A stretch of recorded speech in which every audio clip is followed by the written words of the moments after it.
जय हिंद दोस्तों। स्वागत है आप सभी लोगों को गवर्नमेंट जॉब्स एग्ज़ाम में। कैसे हो आप सब लोग? जैसे कि आप लोगों में से काफ़ी लोग बेसब्री से ये T1 टेक्नीशियन के रिजल्ट्स का इंतज़ार कर रहे हैं और काफ़ी अरसे से इंतज़ार कर रहे हैं। 2021 में आई हुई वैकेंसी थी और अभी तक रिजल्ट का कोई ठिकाना नहीं है। बीच में कितना कुछ हो गया, इसका बहुत लंबा कहानी है। मैं आपको किन्हीं दो चार बातें इस पोस्ट के बारे में बताने वाला हूँ, क्योंकि मैं ऑलरेडी आईसीएआर में जॉब करता हूँ। हालांकि मेरी जॉब परमानेंट नहीं है, मैं एक कॉन्ट्रेक्चुअल जॉब में हूँ। तो मुझे आईसीएआर के बारे में, आईसीएआर स्पेशली ये टेक्नीशियन जो T1 है उसके बारे में कुछ बातें बताना था। देखिए, इसका एक बार आप देख सकते हैं कब की बात है ये। कब इन लोग का स्टार्ट हुआ था form fill up. Opening date for online registration of application 18/12/2021।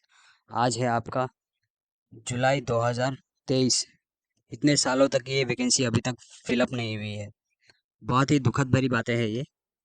तो मैं एक कॉन्ट्रेक्चुअल एम्प्लॉय हूँ आईसीआर में, और मैंने एक चीज़ नोटिस किया है कि ये जो भी टेक्नीशियन T1 का पोस्ट है, ऑलमोस्ट हमारे डिपार्टमेंट में ऑलमोस्ट सब वैकेंट वैकेंट है। सभी वैकेंट है। हमारे यहाँ ऑलमोस्ट आपके 20 से लेके 30 साइंटिस्ट होंगे और सभी T1 के वैकेंट हैं। तो इनकी जगह कौन है? इनकी जगह इन लोगों ने क्या किया है, एक थर्ड पार्टी एजेंसी के थ्रू कॉन्ट्रेक्चुअल बंदे बंदियों को हायर करके रखा है, जो कि टेक्नीशियन का काम करते हैं। ऐसे यार जो T1 टेक्नीशियन है उसका काम करते हैं। अब ऐसा क्यों? ये टेक्निक मतलब ये चाहे डिपार्टमेंट चाहे तो आज के आज कल के कल ही फिलअप कर ले वैकेंसी। इतना लंबा प्रोसेस क्यों कर रहे हैं? 2021 में आपका फॉर्म फिलअप किया गया। फरवरी मार्च, आई थिंक फरवरी मार्च के तो एग्ज़ाम हुआ था। उसका रिजल्ट आते आते डिले, रिजल्ट के बाद डॉक्यूमेंट वेरिफिकेशन को इतना लंबा खिंचा ये लोगों ने। ऐसा क्यों? और डॉक्यूमेंट वेरिफिकेशन होने के बाद ऑलरेडी इन लोगों ने कहा गया था कि जनवरी तक आपकी ज्वाइनिंग हो जाएगी। लेकिन जनवरी फरवरी उसके बाद खबर क्या आता है, जनवरी छोड़िए, उसके बाद बाद में खबर क्या आता है कि वैकेंसी, वो वैकेंसी को क्या एग्ज़ाम को कैंसिल किया गया है, दोबारा से एग्ज़ाम किया जाएगा। ऐसा क्यों?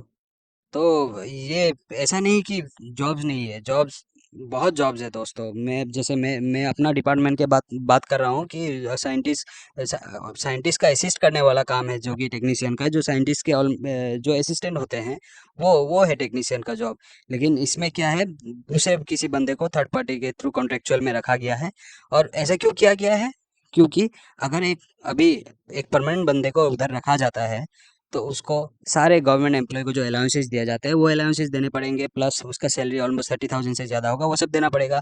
अभी जो इन लोगों ने कॉन्ट्रेक्चुअल में बंदे रखे हैं उसका सैलरी कितना है? 10-12 हज़ार में ये लोग काम चला रहे हैं। तो जिसका ऑलरेडी 10-12 हज़ार में काम चल रहा है, वो क्यों चाहे कि दूसरा एक 30,000 उतना के बंदे को रखे? ऐसा क्यों चाहेंगे ये? तो इसीलिए ये लंबा खींच रहे प्रोसेस। ऐसा नहीं कि ये वैकेंसी खाली रहेगा, धीरे धीरे ये फिलअप करेंगे। लेकिन मैं बस ये कहना चाहता हूँ कि ये चाहे तो कल के कल ही मतलब उधर वैकेंसी फिलअप कर सकते हैं। लेकिन ये लंबा खींच रहे हैं, बहुत लंबा है। अब तो बहुत लंबा हो गया है। एक बार डॉक्यूमेंट वेरिफिकेशन होने के बाद कैंसिल करना कोई अच्छा बात नहीं है। उसके बाद हमारे किन्हीं साथियों ने इसके ऊपर कोर्ट केस भी किया था, लेकिन फिर भी अब आईसीआर जैसी डिपार्टमेंट ही जाने क्या कर रही है। कोर्ट केस से भी कोई फायदा नहीं हुआ। इन लोगों ने री एग्जाम कंडक्ट करा ही लिया लास्ट में जाके। फिर से एग्जाम कंडक्ट करा लिया। अभी अभी उम्मीद ये करते हैं कि इस बार सब अच्छे से हो और जल्दी से जल्दी रिजल्ट डिक्लेयर किया जाए। और मेरे अकॉर्डिंग रिजल्ट कब तक आएंगे? तो देखिए, ये वैकेंसी 2016 में भी आई हुई थी। 2016 में जब आई, सेम ऐसा ही कहानी था। एग्ज़ाम हो गया, तब ऑफलाइन एग्ज़ाम हुआ था, कंप्यूटर बेस्ड नहीं था। तो एग्ज़ाम को कैंसिल किया गया, फिर से ऑनलाइन एग्ज़ाम किया। तो जो सेकंड टाइम एग्ज़ाम किया गया उसकी प्रोसेस थोड़ी फास्ट हुई थी, फर्स्ट फर्स्ट के रिगार्डिंग थोड़ी सी फास्ट थी। तो इस बार भी यही उम्मीद किया जाता है कि 2 महीने के अंदर रिजल्ट आया जाए। और इस बार जितना मैंने खबर किया है कि इतना लंबा प्रोसेस नहीं होने वाला है डॉक्यूमेंट वेरिफिकेशन का, जल्दी से जल्दी हो। क्योंकि बहुत बहुत लंबा खींच लिया ये लोगों ने, बहुत बहुत ही लंबा खींच लिया। और वैकेंसी भी, इलेक्शन भी आने वाली है। तो इस इलेक्शन को भी नज़र रखते हुए जल्दी से जल्दी, मेरे मेरे मुताबिक जल्दी से जल्दी अभी फिलअप होने वाला है दोस्तों। लेकिन ये एक बात है, मैं आपको बता रहा हूँ, मैं कॉन्ट्रेक्चुअल एम्प्लॉय हूँ आईसीआर के अंदर।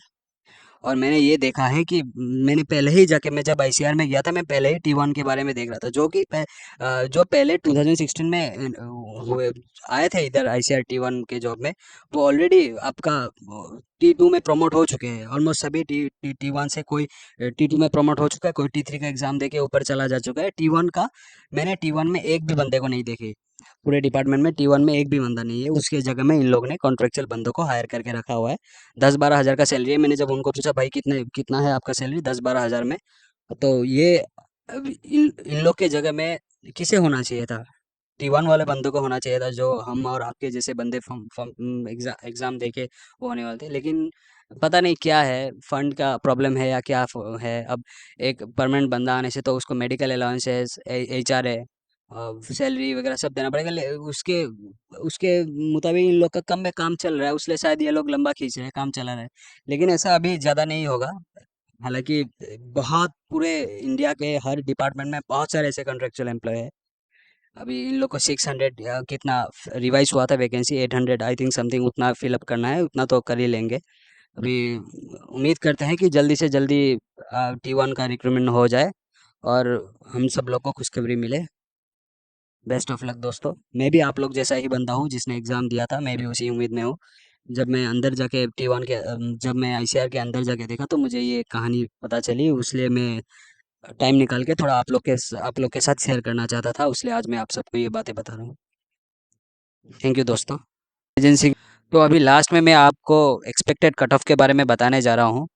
तो एक्सपेक्टेड कट ऑफ का ये है कि दोस्तों, पिछली बार जब एग्ज़ाम हुई थी तो बहुत कंपटीशन था और आदमी लोग को प्रिपरेशन करने के लिए भी बहुत टाइम मिला हुआ था। तो सब एस्पिरेंट्स लोग अच्छे से प्रिपरेशन करके मॉक टेस्ट वगैरह सब डाल के वैसे करके एग्ज़ाम देने गए थे।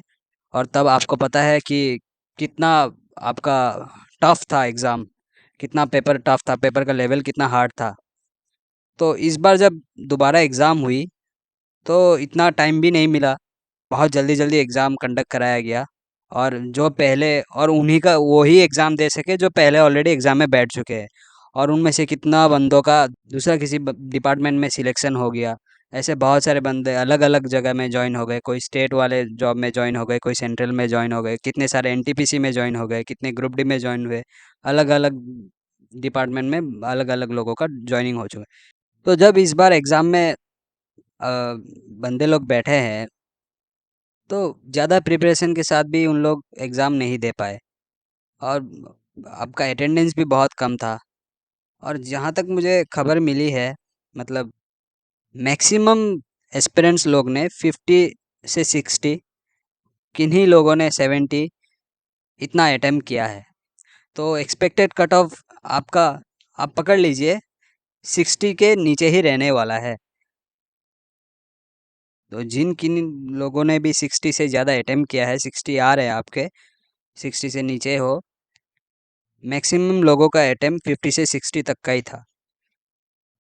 तो आपका एक्सपेक्टेड कट ऑफ 50 से 60 के अंदर ही होने वाला है जनरल लोगों के लिए, उससे थोड़ा कम ओबीसी, वैसे ही होने वाला है। तो आप इंतज़ार कीजिए, अब ज़्यादा दिन नहीं है। Best of luck. Thank you दोस्तों, इतना ही था आज के लिए। और अगर आप लोगों को हमारे द्वारा दी गई जानकारी पसंद आती है और आप चाहते हैं कि और ऐसे ऐसे नए नए जानकारी वैकेंसी के रिगार्डिंग, अलग अलग डिपार्टमेंट में नोटिफिकेशन के रिगार्डिंग अगर आप लोग को जानकारी चाहिए, तो हमसे जुड़े रहे। हमारे यूट्यूब चैनल को लाइक शेयर सब्सक्राइब कर दीजिए, हमारे टेलीग्राम व्हाट्सएप को ज्वाइन कीजिए। थैंक यू दोस्तों।